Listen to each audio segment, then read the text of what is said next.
गुजरे वक्तों की बात है, किसी इलाके में अब्दुर्रहमान नामी एक अमीर आदमी रहा करता था। अमान और सुबहान इसके दो ही बेटे थे। उसने अपनी जिंदगी में खूब मेहनत की थी। बाप दादा की छोड़ी हुई जायदाद को न सिर्फ संभाला बल्कि इसमें इजाफा किया और नेक नामी भी पाई। अपने अच्छे रवैये के बाइस अपने पराए सभी उसकी इज्जत करते थे, लेकिन अब्दुर्रहमान की जिंदगी मुख्तसर थी। इसे इतनी मोहलत ना मिल सकी कि वो अपने हाथों अपनी दौलत दोनों बेटों में तकसीम कर देता। यूं भी बाप की छोड़ी हुई जायदाद के वारिस अमान और सुबहान ही थे। मां के बाद दोनों भाई बाप के साए से भी महरूम हो चुके थे। इस मौके पर अमान ने छोटे भाई सुबहान की खूब दिलजोई की। बाप की जुदाई के गम ने दोनों को अफसुर्दा कर रखा था। आखिर कब तक वो इस गम को सीने से लगाए रखते। एक ना एक दिन तो दुनियादारी निभाने के लिए मान अमल में आना ही था।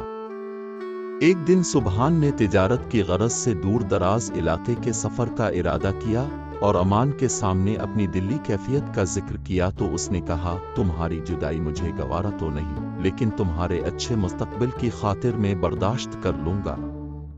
अल्लाह तुम्हें कामयाब करे। अमान ने जरा तवक्कुफ के बाद फिर कहा, मैं चाहता हूं कि इस मौके पर जायदाद का हिसाब किताब कर लिया जाए तो अच्छा है। सुबहान खामोशी से भाई की बात सुन रहा था। पहलू बदलने लगा। भाईजान, इसकी क्या जरूरत है? अब्बा जान के पास जो कुछ भी था अब हमारा ही तो है, फिर हिसाब किताब किया जरूरी है। हर चीज तुम्हारे इल्म में आ जाए तो बेहतर है। अमान ने कहा, जो कुछ नजर आ रहा है सब कुछ वैसा नहीं है मेरे भाई। अमान के लहजे में अफसुर्दगी थी। उसने मजीद कहा, अब्बा जान बहुत मकरूज थे। शायद उन्हीं फिक्रों ने उन्हें वक्त से पहले हमसे छीन लिया। अब्बा जी मकरूज थे? सुबहान हक्का बका रह गया। ये कैसे हो सकता है? वो यकदम बोला। उनके जाने के बाद जब मामलात मेरे हाथ में आए, उनसे पता चला तो मैं भी तुम्हारी तरह हैरान परेशान रह गया था। अमान आहिस्ता से बोला, नहर के किनारे वाला बाग भी कर्ज में है और लेकिन भाई, अब्बा जान को कर्ज की क्या जरूरत थी? सुबहान बेचैन हो गया। सुबहान, मैंने तुम्हें बताया तो है, मैं मामलात देख रहा हूं। वैसे तुम फिक्र मत करो, मैं सब संभाल लूंगा। भाईजान, अब मैं सोच रहा हूं कि उन हालात में आपको तन्हा छोड़कर ना जाऊं, आप अकेले परेशान होंगे। सुबहान ने सोचते हुए कहा, अरे नहीं नहीं सुबहान, तुम तो फिक्रमंद हो गए, इसीलिए मैं तुम्हें ये सब कुछ नहीं बताना चाह रहा था। अमान जल्दी से बोला, तुम जरूर जाओ और अब्बा जी का हुनर आजमाओ जो उन्होंने तिजारत से हासिल किया था। मुझ पर भरोसा रखो, मैं हूं ना। अमान ने प्यार से कहा। इस तरह कुछ तिजारती सामान लेकर सुबहान एक लंबे सफर पर रवाना हो गया।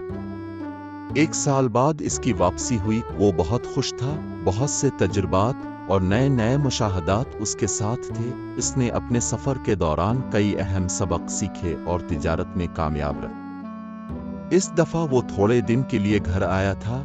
एक बार फिर वो ताजा दम होकर नए सफर के लिए तैयार था। सुबहान, तुम फिर से सफर पर जा रहे हो। मुझे तुम्हारी कमी बहुत महसूस होती है, लेकिन खैर कोई बात नहीं। अमान ने टेर टेर कर कहा, मैं हूं ना, सब संभाल लूंगा।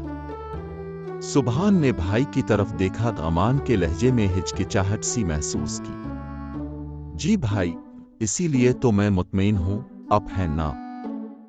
सुबहान, मैं सोच रहा हूं कि एक बहुत बड़ी हवेली बनाई जाए, महल नुमा हवेली, जिसमें हम दोनों भाई खुश व खुर्रम रहेंगे। अब्बा जान की खोई हुई इज्जत दोबारा पालेंगे। तो मेरी इल्म में तो है ही कि अब्बा जान जायदाद कर्ज में छोड़ गए। बस भाई जान, उन बातों से मुझे तकलीफ होती है। सुबहान तड़प कर बोला, अरे पगले ताऊ, क्यों परेशान होता है? मैं जो हूं, इसीलिए मैंने सोचा है कि एक शानदार सी हवेली बनाई जाए, लेकिन इसके लिए मुझे कुछ सरमाए की जरूरत है। मेरे पास जो कुछ भी है वो आप ही का है भाईजान। तो सुबहान ने खुश दिली से कहा, 4 लाख दिरहम इस तिजारत की बरकत से मुझे हासिल हुए हैं। बहुत हैं मेरे भाई, अमान जल्दी से बोला। इस बार जब तुम लौटोगे तो एक शानदार महल में तुम्हारा कयाम होगा, फिर मैं तुम्हारी तमाम रकम भी लूटा दूंगा। रकम की बात छोड़िए भाईजान, बस मेरी एक दरखास्त है। सुभान ये कहकर खामोश हो गया। कहो सुभान, रुक क्यों गए? अमान बेचैनी से बोला।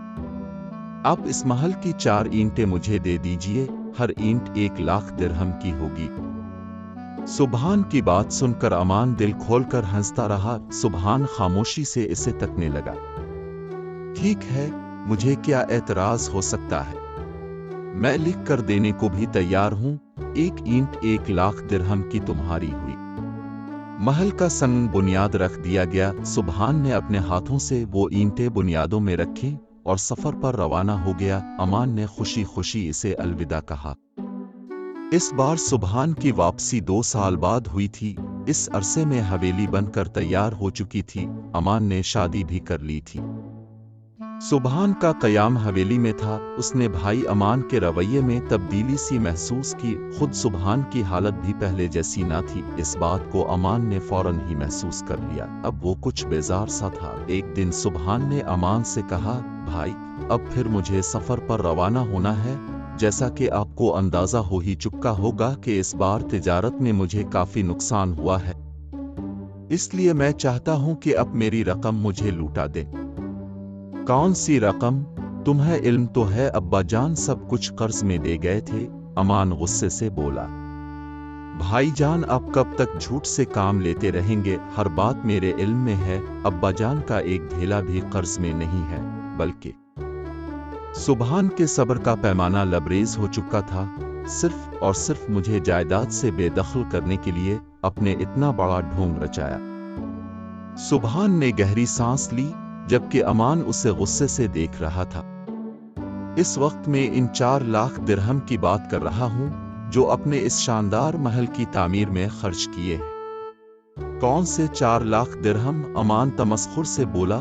तुम भूल रहे हो 4 लाख दिरहम के बदले तुमने 4 ईंटें खरीद ली थीं। मेरे बेवकूफ भाई, वो तहरीर मेरे पास आज भी महफूज है जो तुमने लिख कर दी थी। आप इतने अमानतदार हैं कि अपने एक बेज़रर सी तहरीर संभाल कर रखी है। सुभान तंज से बोला। ठीक है, फिर मैं उन 4 ईंटों का हकदार जरूर हूं जो मैंने इस महल की तामीर के वक्त बुनियादों में नस्ब की थी। 4 बुनियादें मेरी हैं। मैंने मिस्त्री से कहकर 4 ईंटों में चांदी का एक एक सिक्का रखवा दिया था। अब चांदी वाली ईंटें हवेली की बुनियादों में कहां-कहां एक एक ईंट तोड़कर देखनी होगी। खुदा का शुक्र है कि मेरे हालात पहले से भी बेहतर हैं, लेकिन खयानत करने वाले को ढील देना नादानी है और अपना हक छोड़ देना भी अक्लमंदी नहीं। सुभान की बात सुनकर अमान चकरा कर रह गया। छोटे भाई को नादान समझकर उसने पहले बाप की जायदाद पर कब्जा किया, फिर मेहनत से कमाई हुई रकम हथियाई। इसे अंदाजा नहीं था कि सुभान इस तरह इसे अपने जाल में फंसा लेगा। वो अपना सर पकड़ कर रह गया। अब उसे तमाम हिसाब बेबाक करना था।